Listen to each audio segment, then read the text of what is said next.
काय सांगाल, आपण कुठे इच्छुक आहात आणि काय झालं पक्षाने तुमचा अन्याय केला?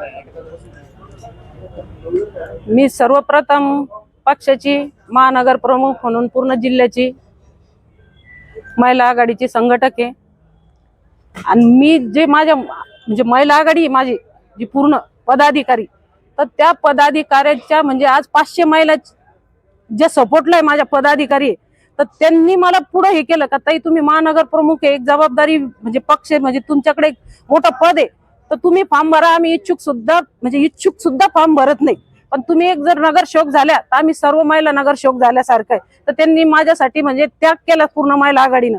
आणि मी आज म्हणजे मला पक्षाने आजपर्यंत सांगितलं की बाबा तुम्हाला उमेदवारी देणार. मी 2 हे केलं, प्रभाग 1 आणि प्रभाग 8 सर्वसाधारण महिला सुटलेला आहे, तर तिथून सुद्धा मी पक्षाला दावा केला. आमदार साहेब, पालकमंत्री असू द्या, खासदार असू द्या, सगळ्यांना मी मागणी केली.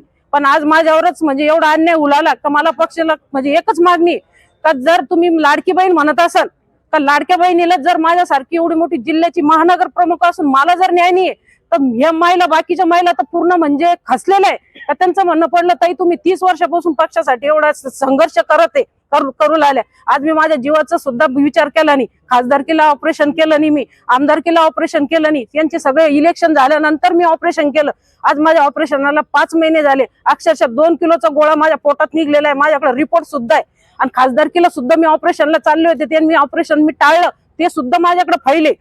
आणि जर मी जर पक्षासाठी एवढा त्याग करते आणि आमदार कैला परत गणपतीच्या वेळेस माझ्या मिस्टरांना अटॅक आला, त्यांना 25 दिवसामध्ये त्यांना न बघता मी पक्षासाठी एक खासदार आमदारकीला बाहेर पडले आणि पक्षाचे प्रचार केला. आणि आमदार साहेबांचं म्हणजे पूर्ण मध्याची जबाबदारी सांभाळून मी निवडून आणले आमदार साहेब. आणि आज कार्यकर्त्यावर जर वेळ येते तर माझं म्हणणं यांनी माझ्यासाठी सगळ्यांनी लढायला पाहिजे. आमदार असू द्या, पालकमंत्री असू द्या, खासदार असू द्या, यांनी माझ्यासाठी लढायला पाहिजे. तर राजूभाऊ जनता सुद्धा असू द्या, कारण त्यांच्याकडे सुद्धा जिल्ह्याची जबाबदारी.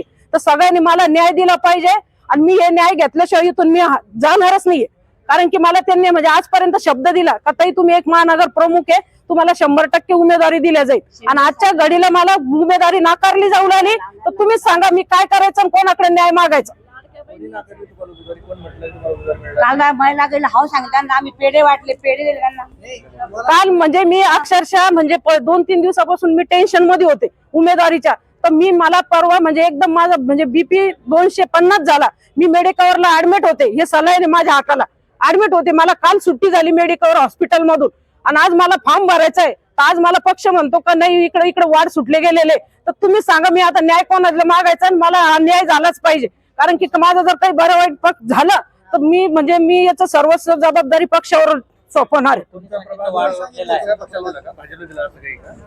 हा म्हणजे माझं भाजपला सोडलं. म्हणजे सर्वसाधारण मी महिला मागितलं तर त्यांनी भाजपला सोडलं. ते दोन्ही पण निरोप माझ्या वरिष्ठ पदाधिकाऱ्यांनी सांगितलं मला. नाही, मी तर अपक्ष म्हणून फॉर्म भरणारच, 100% भरणार आहे. पण मी म्हणजे माझं जे मी 30 वर्ष पक्षाला दिलेले, तर मी माझं म्हणजे स्वतःच जीवाचं सुद्धा पर्वानी केली, माझ्या मिस्टरांची सुद्धा केली नाही. म्हणजे मी घरावर अक्षरशः तुळशी पत्र ठेवून मी पक्षासाठी काम केले. हे नेते सुद्धा सांगतील तुम्हाला मी पक्षासाठी काय केलंय. तर मी तर म्हणते तुम्ही नेत्याला सुद्धा विचारत जा तर मी कुठं पक्षासाठी कमी पडलेली. आणि जर आज एक लाडक्या बहिणीला न्याय देऊ शकत नाही तर बाकीच्या 500 महिलाला कोण न्याय देणार आहे, ही माझी म्हणजे मागणी. काल माझ्या सगळ्या महिला आघाडी इथं आल्या, पूर्ण आल्या, 500 महिला माझ्या इथं आल्या. अक्षरशः काल सर्व महिला आघाडीने पेढे आणले इथं साहेबांनी, म्हणजे आमदार साहेबांनी पेढे भरवले महिला आघाडीला भरवले. यांनी महिला आघाडीने पूर्ण साहेबाला का नाही बाबा गुलेताईची उमेदवारी 100% फायनल आहे, तुम्ही बिनधास्त जा. कारण मी हॉस्पिटलला होते, तर माझ्या वतीनं माझ्या पूर्ण महिला आघाडी काल इथे होते, ह्याच वेळेस इथं होत्या. असं जर माहिती असतं ना आम्ही काल गेलोच नसतो. इतके दिवस आम्ही प्रचार केला, साहेबांच्या मीटिंग अटेंड केल्या, सगळे कामं केली आम्ही. तुमचे जिल्हा प्रमुख म्हणताय की मी कार्यकर्त्यांसाठी माघार घेतोय, तुम्ही पण मोठ्या पदाधिकारी आहात. नाही, मी पण म्हणजे नाही त्यांचं त्यांची भूमिका आहे. ते एकदा नगरसेवक झालेले आणि मी पक्षाची मी तुम्हाला म्हटलं मी म्हणजे एक म्हणतो ना सच्चा कार्यकर्ता, तर मी खरंच एक सच्चा कार्यकर्ता आहे. पक्षाने मला 4 वेळेस उमेदवार दिले, तर मी ते उमेदवार म्हणजे विजयी म्हणजे निवडूनच आणून पक्षाच्या स्वाधीन केलेले. आणि पण आज माझी म्हणजे आता म्हणजे मला वेळ नव्हती, महिला ओपन म्हणून मला वार्ड सुटला नव्हता, तर मी म्हणजे कोणताच पक्षाला म्हणजे विरोध केला नाही. पक्षाने मला उमेदवार दिला, मी तो निवडून पक्षाच्या स्वाधीन केला. पण आज एक महिला 20 वर्ष 25 वर्षानंतर जर सर्वसाधारण महिला जर माझ्यासाठी वार्ड सुटतोय आणि आज मला डावलले जाते 25 वर्षानंतर सुद्धा, तर मग तुम्हीच सांगा म्हणजे मी कसा त्याग करायचा? कारण मी ऑलरेडी 25 वर्ष त्याग करून बसलेले पक्षासाठी, आणि आज मला जर पक्ष न्याय देत नाहीये तर कधी मी न्याय मागायचा आहे? आज माझं माझी काल सिरियस इतकी तब्येत सिरियस झाली होती, मला जर कधी अटॅक आला, काही करता काही झालं, त्याची जबाबदारी कोण घेणार आहे? पुढची भूमिका काय असणार? पुढची मला जर न्याय दिला नाही, कारण मी इथंच थांबणार आहे, माझी म्हणजे इथंच थांबणार आहे आणि इथं चावलं आंदोलन करणार आहे. हा, मला न्याय पाहिजे, आम्ही इथून जाणारच नाहीये. आम्हाला म्हणजे आम्ही काय भूमिका घेऊ ते सुद्धा आम्ही सांगू शकत नाही. आम्हाला अपक्ष लागत नाही, आम्हाला पक्षाचं तिकीट पाहिजे. आम्ही 25 वर्षांपासून काम करतो. लाडक्या बहिणीला न्याय द्या, गुलेताई आज एकनाथ शिंदे साहेब शाखा खऱ्या अर्थानं ज्या जागा आम्ही अगदी सहजतेने निवडून येऊ शकतो, जिथं आमचा कार्यकर्ता अतिशय सक्षम आहे, त्या जागा आम्हाला मिळणार नाही अशी प्राथमिक माहिती समोर आली. आणि जर कार्यकर्त्याला इथं डावललं जात असेल आणि माझ्यासारख्याला तिकीट दिलं जात असेल, तर मला असं वाटतं की आपण थांबलं पाहिजे आणि आपल्या जागेवर कोणत्या तरी एका कार्यकर्त्याला ऍडजस्ट केलं पाहिजे. कारण उद्या ज्या कार्यकर्त्यांनी खऱ्या अर्थानं आमच्यासाठी खस्ता खाल्ल्या, आमचा पक्ष मोठं करण्यासाठी घाम गाळला, त्या कार्यकर्त्यावर कुठं अन्याय होता कामा नये. त्याच्यामुळे माझा हा निर्णय आहे, मी स्वतः थांबून माझ्या जागेवर कोणत्या तरी एका कार्यकर्त्याला उभं देऊन कार्यकर्त्याला न्याय देणार. तुमच्या पक्षामध्ये तुम्हाला खूप कॉम्प्रोमाइज करावं लागतं, कॉम्प्रोमाइज करावं लागतंय का नाही करावं लागतं याच्याबद्दल मला निश्चित सांगता येणार नाही. परंतु जो निर्णय वरिष्ठांनी घेतला त्या निर्णयाचा या ठिकाणी 100% सन्मान केला जाईल, त्यांच्या आदेशाचं तंतोतंत पालन केलं जाईल. परंतु असं करत असताना कुठंतरी जिल्हा प्रमुख म्हणून कार्यकर्त्याची भावना या ठिकाणी लक्षात घेतली पाहिजे. आणि त्यामुळे मी निर्णय घेतलेला आहे की मी आज या निवडणुकीतून माघार घेतोय आणि माझ्याऐवजी कोणीतरी एक चांगला कार्यकर्ता, ज्याचे जो पक्षासाठी खऱ्या अर्थाने एकनिष्ठ आहे, अशा कार्यकर्त्याला संधी देईल. जागा वाटपावर नाराज होतो? बिलकुल नाही. कमी जागा भेटतात, जागा कमी भेटतात हे तर निश्चित. जागा किती भेटते याच्याबाबत तुम्हाला माहिती आहे? त्याबाबत माहिती नाही, परंतु जी चर्चा होती, जे भारतीय जनता पार्टीचे जे नेते प्रत्येक भागामध्ये फॉर्म भरताय, त्या फॉर्म संख्या लक्षात येते. तुम्ही महापौरचे दावेदार होता, तुम्ही असं काहीच नाही, महापौरचं आरक्षण अजून पडलेलं नाहीये. त्याच्यामुळे महापौर कोण असणार याच्याबद्दल आता वक्तव्य करणं मला असं वाटतं योग्य होणार. आज तुम्ही नाराज आहे, उद्या तिकीट नाराज नाहीये, मी नव्या दमाने काम करण्याचा प्रयत्न करतोय आणि माझ्याऐवजी मी कार्यकर्त्याला निवडून आणणार. जागा कमी मिळताय म्हणून आपण माघार घेताय, पण असे कित्येक इच्छुक आहे की जे आता पक्ष कार्यालयामध्ये येऊन हे करताय. ठीक आहे ना, जिल्हा प्रमुख म्हणून त्यांची पण मी या ठिकाणी समजूत काढण्याचा प्रयत्न करेन. आणि ज्या वेळेस मी स्वतः माघार घेतोय तर माझाच अधिकार आहे त्यांची समजूत काढण्याचा. जिल्हा प्रमुख यांनी निवडणूक माघार घेतली आहे आणि आता तुमच्याशी बोलून ते रडत बाहेर पडले. मी घरी चाललो म्हणून मला त्यांनी सांगितलं आणि खरंच त्यांच्या डोळ्यात पाणी होतं आणि त्याच्यामुळं काय बोलले मी जास्त, मला एवढंच म्हणलं मी घरी चाललो आणि त्यांच्या डोळ्यात पाणी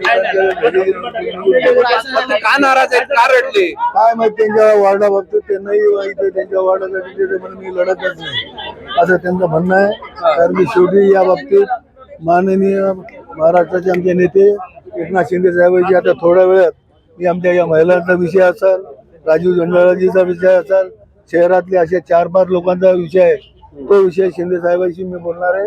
हे सुटलं नाही तर आमची विनंती राहील त्यांना, काही झालं तर युतीमध्ये करत असताना प्रामाणिक युती व्हावी, नाहीतर युती तोडून टाकावी अशी आमची नम्रतेची विनंती. नाही, पण हे नाराजी नाट्य नाराज झाल्यामुळं आता अनेकांना ते बाहेर पडण्याचा प्रयत्न करतायत किंवा तशी उघडपणे नाराजी व्यक्त करतायत ना, त्याचं काय आता? 100%, कारण की एवढ्या दिवसांनी काम करणारे कार्यकर्ते त्यांना न्याय नाही मिळाला तर प्रत्येक जणाला वाटणार आहे. आणि आम्ही जीवनात विसरू शकत नाही, कारण की आम्ही आमदार राहतो, आमच्यासाठी त्यांच्या घरी घरी जाऊन त्यांनी चिठ्ठ्या वाटल्या, त्या लोकांनी काम केलं, का नाही रडणार ते लोक? कारण त्यांचं काम त्यांचं कर्तव्य त्यांचा मिळालं पाहिजे. असं असेल तर युती तोडायला हवी. हो बिलकुल, मी तर आज शिंदे साहेबांशी बोलणार आता, कारण की शेवटी असं होत असेल तर जमणार नाही. प्रत्येक ही सीट आम्हालाच पाहिजे, ही सीट आम्हालाच पाहिजे, तर असं जमणार नाही. महिलांचं म्हणणं एवढंच आहे की ते न्याय मिळायला पाहिजे, त्या कारण की अनेक ठिकाणी लोकांना अडचण झालेली आहे. कारण की शेवटी आज प्रभाग झाल्यामुळं प्रत्येक ठिकाणी वाटप करण्यामध्ये याच्यामध्ये फरक पडायला लागलेला आहे आणि त्यासाठी त्या महिला जे मागतात ते त्यांच्यावर झालेला अन्याय आम्हाला पण कळतं की प्रत्येक जण रडत असताना प्रत्येकीची भावना असते. त्यांनी आमच्यासाठी सुद्धा एवढं काम केलं, आम्हाला जीवनात या ठिकाणी विसरता येत नाही. कारण की शेवटी या सर्वांचं मी या ठिकाणी थोड्या वेळाने शिंदे साहेबांची या विषयावर मी बोलणार आहे. कारण की याच्यावर आपण एक तो तोडगा काढा. आमचे 3, 4, 5 लोकांचा थोडंसं हे आहे ते तुम्ही तोडा, नाही तर आम्हाला काय आमची विनंती आहे ते युती तोडून टाका. समस्या समजूत कशी काढणार तुम्ही, कशी समजूत काढणार? मी आता त्यांची चर्चा करणार. मी पळून जाणार नाही. रोज इथं बसतो तर 100 लोक आले तर त्यांच्याशी रोज मी चर्चा करणार. युती तोडला तुम्ही प्रयत्न करणार? मी आता शिंदे साहेब की शेवटी शिंदे साहेबांचे आदेश करतील. कारण आम्ही त्यांच्या काय बोलायचं आम्ही त्यांच्याशी बोलू. आज मी तुमच्या समोर बोलू शकत नाही. त्यांच्या बोलू संजय केळेकरांचे बाकीचे जण अजून बैठकीसाठी लोकेशन घेतात तिकडे जात आहेत ते भारतीय जनता पार्टीवाले. आता मला त्या बाबतीत माहित नाही. तुमच्यासमोर इथं बसलेलं 2 तासापासून हे लोक आलेले, या लोकांची भावना समजून घेण्याचा प्रयत्न या ठिकाणी मी करायला लागलो.